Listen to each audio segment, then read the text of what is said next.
घर का भेदी लंका ढाए। मैं तौफीक आली में सलाम नमस्कार साथियों।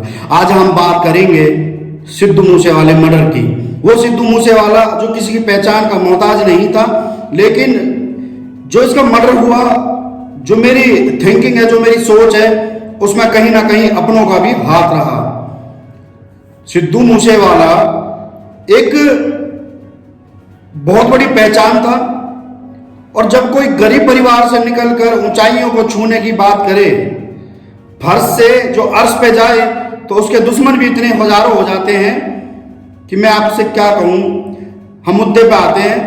सिद्धू मूसेवाला, जिसको बराबर लॉरेंस बिश्नोई के गैंग के द्वारा धमकी मिल रही थी कि हम तुझे मार देंगे, तो उसने सिक्योरिटी के लिए अप्लाई भी करा था, और पंजाब सरकार से उसको सिक्योरिटी भी मिली थी, 10 कमांडो भी मिले थे। लेकिन 29/5 जिस दिन उनका मर्डर हुआ, उससे एक दिन पहले ही 28 तारीख को भगवत मान की सरकार ने 8 कमांडो वापस ले लिए थे, और उनमें से 2 उनके वहां छोड़ दिए थे। ये उनकी पॉलिसी थी, ये तो पंजाब सरकार जाने। लेकिन इसमें कहीं ना कहीं इनसाइडर का भी रोल रहा है। जहां सिद्धू मूसेवाला रहता था, वो मानसा था, पंजाब का मानसा जिला। और सिद्धू मूसेवाला के जिस दिन वो घटना हुई 29/5/2022 को, उनके पास उनके 2 दोस्त आए, और जो दोस्त थे उनका नाम है गुरविंदर सिंह और गुरप्रीत सिंह। ना कि उसकी मौसी लड़के थे, ना चाचा, ना ताऊ, सिर्फ दोस्त थे गांव के। और गांव के लोग तो आपस में कहीं ना कहीं रिश्ता निकल ही जाता है, सिर्फ दोस्त थे। उस दिन हुआ ये कि उसके पास आए, संडे का दिन था और बहुत सारे लोग भी आते थे। संडे का दिन होने के कारण जब ये दोनों दोस्त आए, तो सिद्धू मूसेवाला ने उनके साथ खाना भी खाया, उनको गाना भी सुनाया। उसके बाद सिद्धू मूसेवाला ने उनसे कहा कि मेरी मौसी है तलवंडी में, जो मानसा से कुछ दूरी पर था, वहां चलना, वो बीमार है। क्योंकि सिद्धू मूसेवाला अपनी मौसी को बहुत प्यार करता था। तो जब इन दोस्तों से बोला, गुरविंदर और गुरप्रीत से, कि वहां पर चलते हैं, तो जैसे तीनों नीचे उतर के आए अपनी कोठी से, तो सबसे पहले क्या हुआ, पजेरो गाड़ी में जाके बैठ गई है।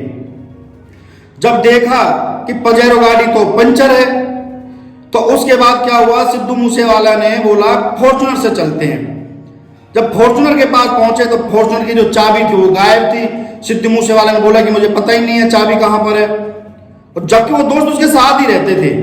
उसके बाद बोला चलो ऐसा करते हैं कि महिंद्रा की जो थार है, इससे चलते हैं। तो उसमें वो 2 बैठ गए, फिर खुद भी ड्राइविंग सीट पर बैठ गए। और जो कमांडो थे, तो उनसे बोला कि अभी आ जाएंगे, दूरी कितना, यूं गए यूं आए। उसके बाद जब वो पहुंचे, मानसा के जवाहर गांव के पास ही पहुंचे थे, कि एक गाड़ी बलेरो ने, पीछे एक गाड़ी अल्टो ने उनको घेर लिया और ऑटोमेटिक हथियारों से उनको भून दिया। जब वहां पुलिस की जांच हुई, जब सिद्धू मूसेवाले का मर्डर हो गया, तो जो उनकी जो पिस्टल थी, उसमें से 2 फायर हुए थे, और एक गोली जब पुलिस ने देखी तो वो फंसी हुई थी। जबकि उनके पास लाइसेंसी हथियार था, और जो वो हथियार था मेड इन यूएसए था, और उसके जो चैम्बर होता है उसके अंदर 15 गोलियां आती थी।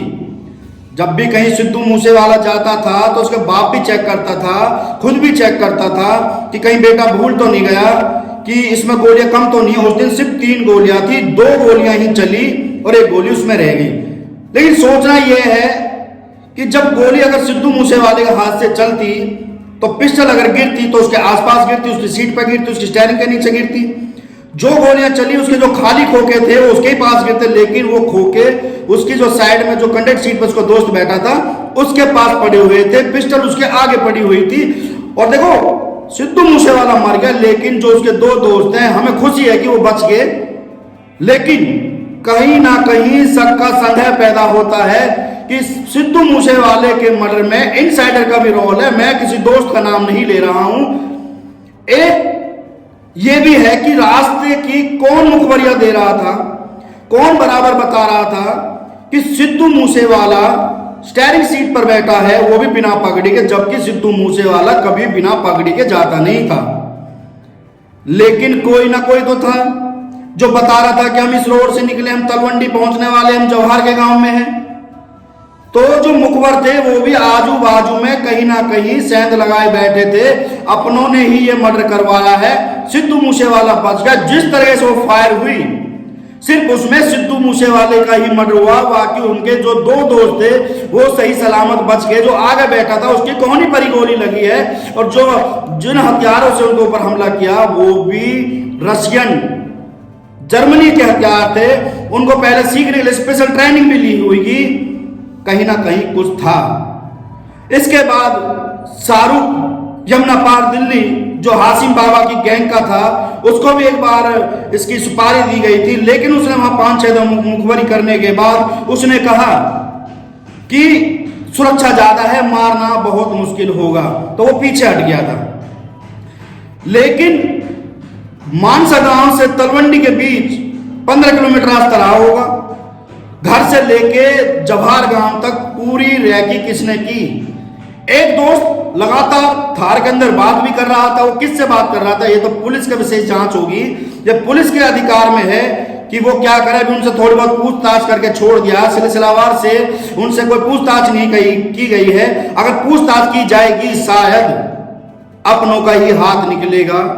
सिद्धू मूसेवाले की गाड़ी पचेर को पंचर होना, फॉर्चूनर की चाबी खोना, पिस्टल के अंदर 13 गोलियां गायब होना, सिद्धू मूसेवाले का बिना पगड़ी के जाना, सिद्धू मूसेवाले का बिना अंगरक्षों के जाना, सिद्धू मूसेवाले के महिंद्रा थार के अंदर जाना, सिद्धू मूसेवाले का मर्डर होना जवाहर के गांव में।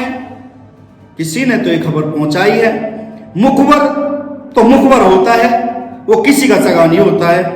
मेरा कहने का पर्पज ये है, ये वीडियो बनाने का पर्पज ये है, आप अपने परिवार पर भरोसा करें, ना कि किसी दोस्त पर, पड़ोसी पर, गांव के किसी भी लोग पर विश्वास ना करें कि कौन कहां किस पे चोट करवा दे, किसी का भरोसा नहीं है।